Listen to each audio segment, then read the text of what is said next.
Siwan court में पूर्व बाहुबली सांसद मोहम्मद शहाबुद्दीन के बेटे ओसामा शहाब की पेशी हुई, जहां से उसे न्यायिक हिरासत में भेजा गया है। लेकिन पेशी के दौरान जो वीडियो सामने आया उसमें समर्थकों की भारी भीड़ जुट गई। ओसामा के वकील कोर्ट में जमानत की अर्जी डालेंगे, जिस पर गुरुवार को सुनवाई होगी। पेशी के बाद जब पुलिस ओसामा को कोर्ट लेकर जेल जा रही थी, उस दौरान जब पुलिस ओसामा को बोलेरो में ले जाने लगी तो समर्थकों ने कहा कि उसे फॉर्च्यूनर से ले जाओ। इसके बाद पुलिस ओसामा को हालांकि बोलेरो से ही ले गई। फिलहाल पुलिस ने ओसामा को कोर्ट के आदेश पर सिवान मंडल लेकर आई है।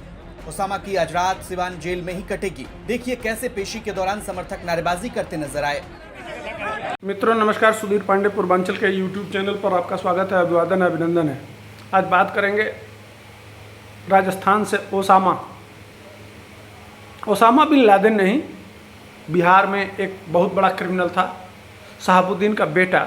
वह अपने बेटे का नाम दुनिया के सबसे बड़े क्राइम की दुनिया के बादशाह ओसामा बिन लादेन के नाम पे अपने बेटे का नाम ओसामा रखता है।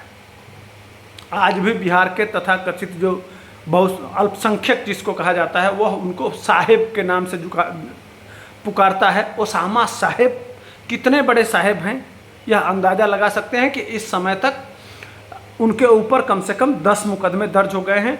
हत्या, बलात्कार, लूट, डकैती, अपहरण, सब सारे मुकदमे इसी समय में ओसामा साहब पे लद गया है। इनके पिताजी भी जब 19 साल के थे, उसी समय जराइम की दुनिया में कदम रखे थे और वह अपराध ठीक जिस तरह से बाप ने किया, उसी तरह से बेटे को भी लॉन्च किया जा रहा है। आइए इसी पे बात करेंगे। वीडियो को लाइक शेयर सब्सक्राइब कर दीजिए। 1967 में शहाबुद्दीन का जन्म हुआ। प्रतापपुर गांव था।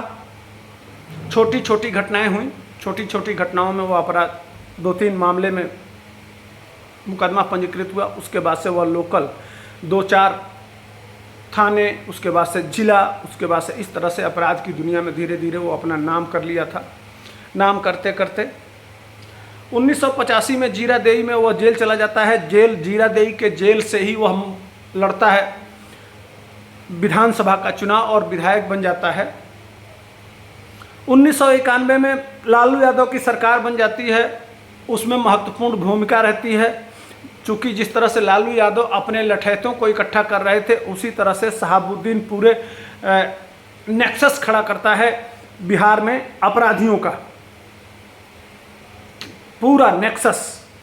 और फिर लालू यादव की ताजपोशी होती है, सबसे बड़े पार्टी के रूप में जीत मिलती है। और उसमें शहाबुद्दीन का कद एक पैरेलल मुख्यमंत्री के बराबर हो जाता है।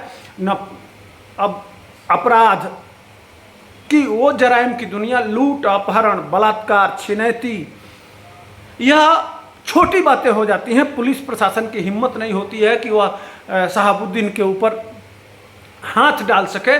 शहाबुद्दीन इतना बड़ा कद हो जाता है कि उसको जब जेल होता है तो जेल में जाते समय भी उसको जिला प्रशासन और पूरा कोर्ट, पूरा प्रशासनिक अमला उसको बचाने के लिए अपना यत्न करती है। यहाँ तक कि जब भी उसको जेल होता है तो उसको स्वास्थ्य के आधार पर हॉस्पिटल में रहने का परमिशन मिल जाता है। और हॉस्पिटल में रहते हुए वह शहाबुद्दीन, इस तरह से हॉस्पिटल बनाया जाता है, पूरा वार्ड, एक वार्ड उसके पास हो जाता है। वह वहाँ 50 कुर्सियाँ लगाता है।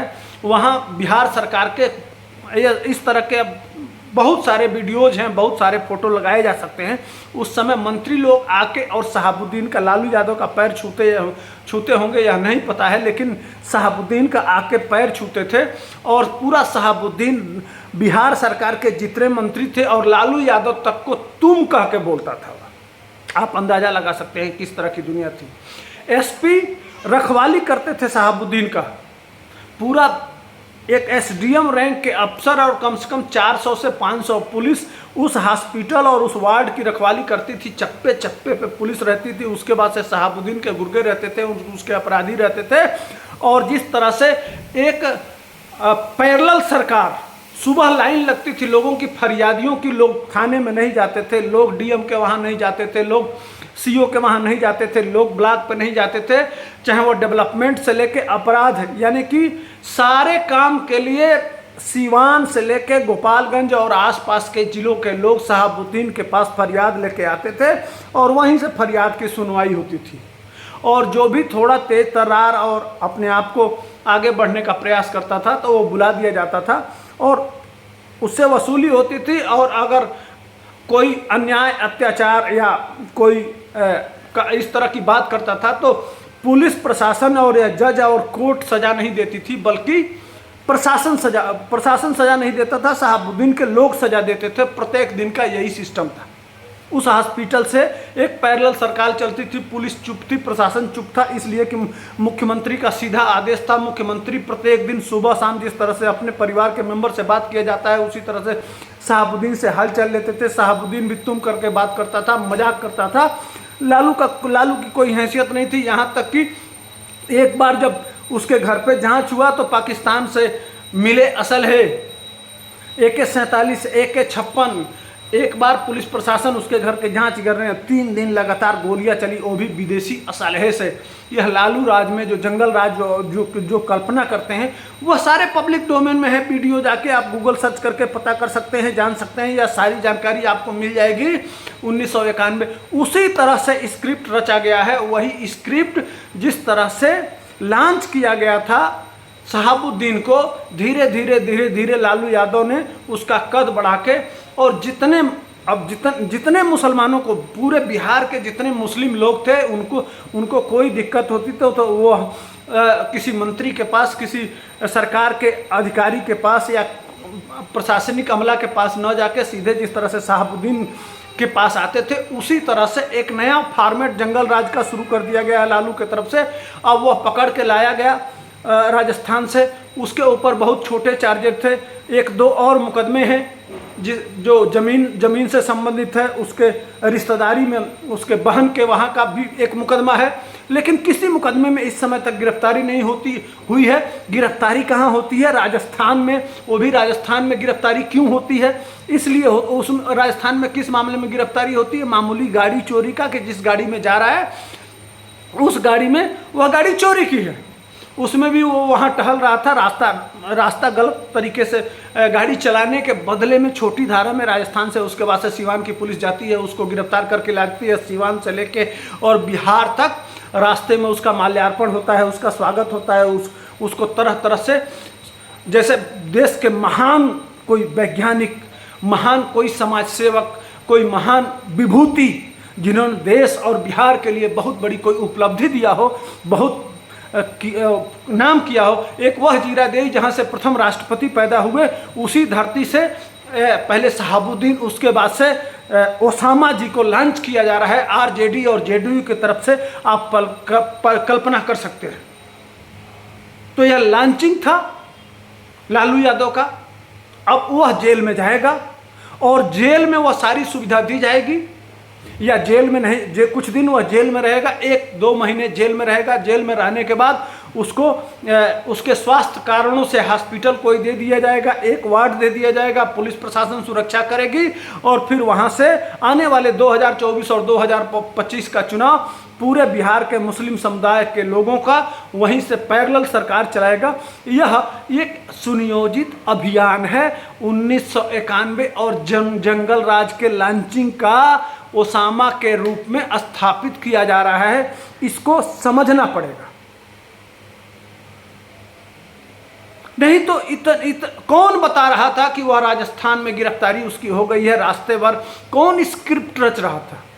कौन प्लानिंग बनाया था? कौन सारी यह जानकारी दे रहा था? फूल के माला से लेके और जयकारा कोर्ट में आपको शुरू में ही वीडियो लगा दिया था, मैं देख लीजिएगा किस तरह से कोर्ट में हुजूम है। जैसे कितने महान विभूति पीछे पीछे नारे लग रहे हैं।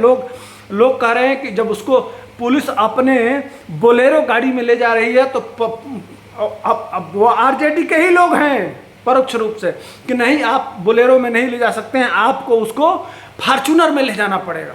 कितने महान विभूति हैं। लगता है कि जैसे मान लीजिए कि कोई बहुत बड़े भारत के लिए साइंस रिसर्च किए हैं। कितनी बड़ी उपलब्धि है। कोई बहुत बड़ा उद्योगपति है जिसने करोड़ों हजारों लोगों को रोजगार दिया है, कोई बहुत बड़ी इंडस्ट्री लगने वाली है, बिहार में बदलाव आने वाला है, बिहार अब दूसरे तरफ ले जाने वाला है।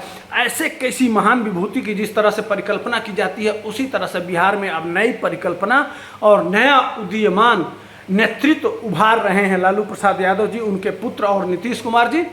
स्वागत करिए 1991 के जंगल राज का। फिर किसी पत्रकार के ऊपर तेजाब फेंका जाएगा और फिर किसी नौजवान को जो गरीबों का हितैषी होगा, शुक्ला जैसे युवाओं की हत्या की जाएगी। और फिर AK-47 AK-56 अब तो तोप बम और तमाम आधुनिक हथियार आ गए हैं तरह तरह के, वह जगह जगह पाए जाएंगे। यह शहाबुद्दीन का इतिहास रहा। उसी रास्ते पर धीरे धीरे पुनः अब इसको टिकट दिया जाएगा, यह विधायक बनेगा, फिर जेल से ही सांसद बनेगा और फिर वहीं से जेल से ही नेतृत्व होगा बिहार का। और फिर बिहार प्रगति के एक नए विषाद को लिखेगा। यह बताना चाहते हैं लालू यादव। अब आप अपने बच्चों का भविष्य तय कर लीजिए कि आपके बच्चे का भविष्य क्या होगा, बिहार का भविष्य क्या होगा। और आपका बेटा पढ़ के डॉक्टर, इंजीनियर और बड़े पद पे जाए न जाए, लेकिन उससे ज़्यादा सुविधा और महत्व RJD और वर्तमान सरकार ओसामा को देगी। ओसामा को वह सारी सुविधा मिलेगी जिसकी परिकल्पना आप सोचे नहीं होंगे कि इस तरह से अपराधियों को संरक्षण दिया जाएगा। यही कहते हैं कि गुजरात होता तो गुजरात में अंबानी और अडानी पैदा किए जाते हैं और बिहार में ओसामा पैदा किए जाते हैं। तो फिर आपके बच्चे को तो गुजरात जाना पड़ेगा ना। यह सवाल बनता है। पसंद आता हो तो लाइक शेयर सब्सक्राइब कर दीजिए। जय हिंद, वंदे मातरम।